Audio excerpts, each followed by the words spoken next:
On this show, you'll see guitars from all major manufacturers and small bench luthiers. I've had the pleasure of reviewing over 500 acoustic guitars, and in each review, I play the same songs, recorded the same way, so you can compare the sound of any guitar I've ever reviewed. I'm Tony Polecastro. Welcome to Acoustic Guitar Heaven. Today I have a very special guitar for you because this is one of my own personal instruments, and I thought to myself, I really wanted to share it with you because I think it's a special guitar. To me, it's special, and I also think it's a fairly unique guitar, one that you definitely won't see in various stores out there, but a spec combination that I feel that you really need to know and be aware of, because I was actually skeptical of it at first. So let me give you the story of this instrument first, and then I'll kind of get into the nitty-gritty. So I was at Martin some years ago, and I was there to design a guitar.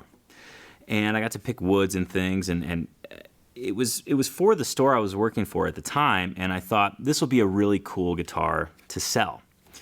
So I went through, and my whole mode of designing this guitar was to make kind of a modern-looking Martin, but have it really be pigeonholed for fingerstyle. So I really wanted a super responsive top. I wanted a smaller body. And I wanted to try something that would really help each string speak and articulate, almost like a kind of like a piano effect. So what I decided to do was go with a bird's eye maple back and side set, really beautiful bird's eye maple back and side set, and a high altitude Swiss spruce top, which is known for its responsiveness. It's not necessarily a great strumming top wood because it has fairly low headroom, but for fingerstyle, you're not really pushing the guitar or the top that hard, and it's a great match. So I went through and picked out the woods, and I thought, wow, I'm going to go on this tuxedo kind of a theme where it's real high contrast, like black and white, real stately, if you will. So the guitar was designed, and lo and behold, 6 or 7 months later, it came in to the shop.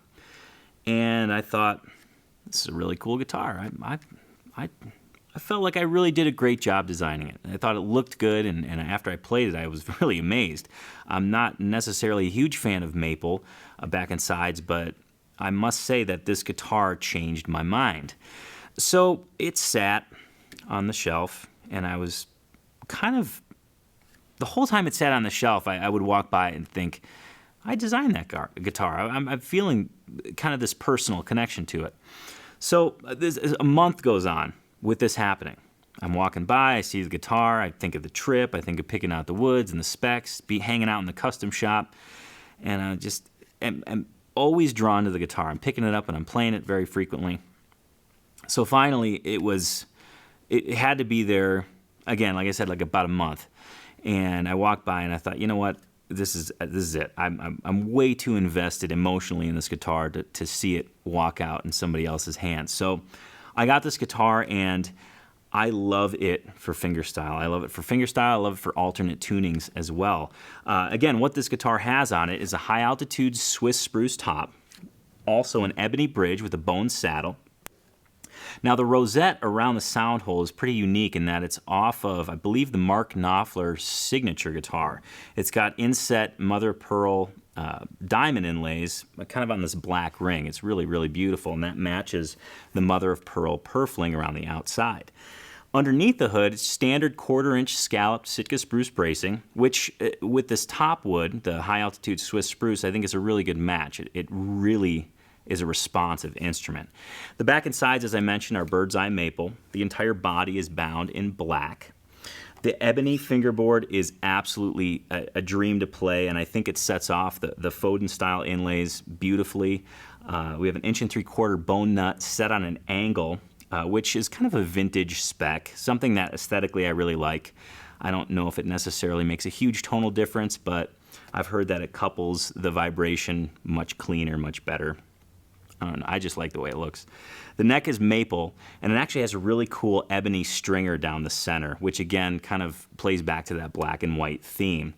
The headstock is also incredibly unique. It's a bird's eye maple headstock overlay, bound in black, and then the Martin, kind of the Martin sign is right down the center, and this is a kind of pulled off of an old, I think it was a 30s or 40s arch top.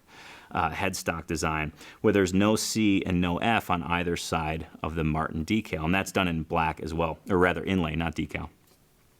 For the tuners, I chose Waverly tuners because I think they're smooth. I think they're machined incredibly precisely, and they just function so great. And also, the ebony buttons match that kind of black and white theme. And overall, I found this guitar an incredible fingerstyle instrument. I found it to be an incredible guitar for alternate tunings because each string speaks really clearly. There's no buildup in the low end. It's a very clear, it's a very articulate, almost crystalline kind of guitar. And of course, for when I plug in, I grab the DiMarzio Black Angel pickup and put it in the sound hole. It's a great match for a fingerstyle pickup. It really gives the guitar a lot of body, and that matches with a bridge plate transducer underneath, also made by DiMarzio. So all in all, from a guitar that I designed to sell to a guitar that I fell in love with, every time I pick up this guitar, it amazes me. And I just think you should know about this particular spec combination. I think it's unique, and I think it's dare I say, a guitar geek's fantasy. So with all that being said, I'm going to play my custom Martin OM Tuxedo so you can hear what it sounds like.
I really hope you dug today's guitar review. I do these guitar reviews so that you can see what standard models are out there in case you're shopping for a guitar, and also so that you can start to hear different spec combinations so you can kind of refine your guitar taste, if you will.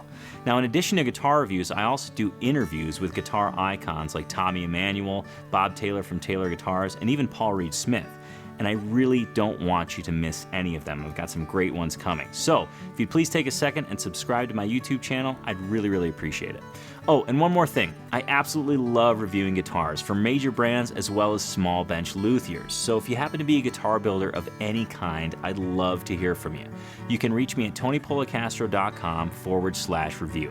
Thanks a lot, and I'll see you soon.